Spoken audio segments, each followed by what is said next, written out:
So ngayong video, ang Golden State Warriors naman ang ating pag-uusapan. Ito ang kanilang 2026 to 2027 official lineup. As usual, magsisimula tayo sa guards, then forwards, centers, at potential starting five ng team. Pero bagong lahat ng yan, nais kong sabihin sa inyo na mananatiling si Steve Kerr ang head coach ng Golden State.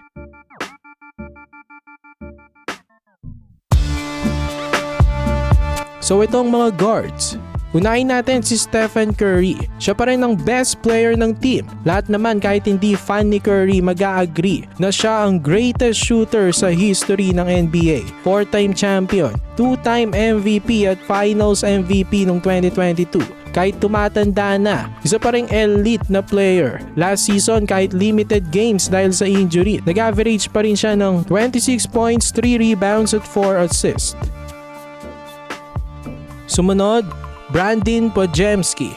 Isang young two-way guard with high IQ. Magaling ito makadraw ng charge. One of the best sa league.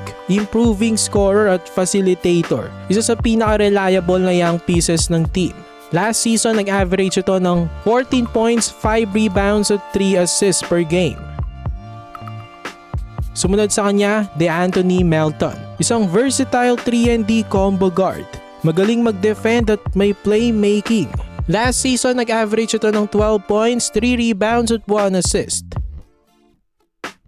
Sumunod sa kanya, Moses Moody. Isang 3-and-D player. Yun nga lang, injured currently. Hindi pa alam kung kailan siya makakabalik. Pero kapag healthy, maaasahan ito. As nag-average nga ito last season ng 12 points, 3 rebounds at 1 assist per game. Sumunod, Gary Payton o GP2. Ito naman ay isang elite perimeter defender, hustle player. High energy ang parating ibinibigay sa team. Tinatawag nga itong The Glove Junior. Last season, nag-average ito ng 7 points, 3 rebounds at 1 steal per game. Sumunod, Will Richard. Second-year guard from Florida. Isa itong athletic na may depensa. Nakakuha siya ng rotation minutes last season as nag-average siya ng 6 points, 3 rebounds at 1 assist per game. Asahan na magiging rotational player pa rin siya this season, lalo na injured pa sila Butler at Moody. Sumunod, LJ Cryer. Isang microwave na scorer, kaya uminit agad off the bench. Last season, nag-average ito ng 8 points, 1 rebound at 1 assist. So ayan ang mga guards, ito naman ang mga forwards. Unahin natin si Jimmy Butler. Isang veteran, two-way superstar. Malaking bagay ito sa team kapag healthy. As last season, bago ma-injured, nag-average ito ng 20 points, 5 rebounds at 5 assists. Sumunod, Draymond Green. Isa pang veterano, ang sinasabing heart and soul ng Golden State. Kahit na 36 years old na, isa pa ring elite defender. Meron pa ring playmaking at leadership. As nag-average siya last season ng 9 points, 5 rebounds at 3 assists. Sumunod, Al Horford. Isa pang veteran, isang floor spacer at magaling dumipensa. Meron na rin championship experience kaya maasahan ang kanyang leadership. Mas nag-average siya last season ng 8 points, 5 rebounds at 2 assists per game. Sumunod, Guy Santos. Ang Brazilian athletic wing. Nagbibigay ng energy at length. Nakakuha ito ng solid minutes sa Golden State last season as nag-average siya ng 9 points, 4 rebounds at 2 assists per game. Sumunod, Yaxel Lendevorg. Ang rookie ng team, first round 11 pick ng 2026 draft. Isang 6'9", magandang ipinakita sa Summer League. Tingnan natin kung anong magagawa niya para sa Golden State Warriors next season. At sa kanyang college career, nag-average siya ng 15 points, 9 rebounds at 3 assists. Sumunod, LaJay Jones. Isa pang rookie ng team, second round pick.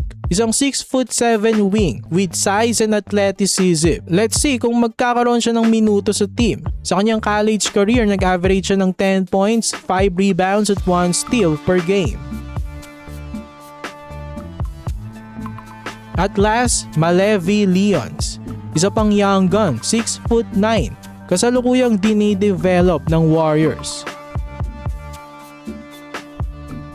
So ayan ang mga guards at forwards. Ito naman ang mga centers. Well, dalawa lang naman ito. Unahin na natin si Kristaps Porzingis. Another stretch big gaya ni Horford. Maasahan ang kanyang rim protection. Capable scorer. As nag-average siya last season ng 16 points, 5 rebounds at 1 block per game. Sumunod, Charles Bassey. Isang athletic rim runner and rebounder. Solid ang performance na ipinakita nito last season as nag-average siya ng 10.7 rebounds at 1 block per game. So dumako na tayo sa potential starting 5 ng team, assuming na healthy ang lineup ng Warriors.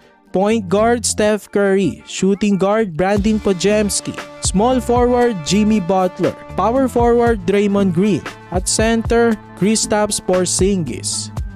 Mapapansin natin sa team na to, puro veterano, na I think na isa yan sa mga strengths nila. Ilan dito may championship experience na. Syempre ang kanilang advantage ang shooting ni Steph Curry. The best of all time nga yan pagdating sa shooting. Ang kanilang championship DNA. Loaded pa sila ng mga 3-point shooters, floor spacers.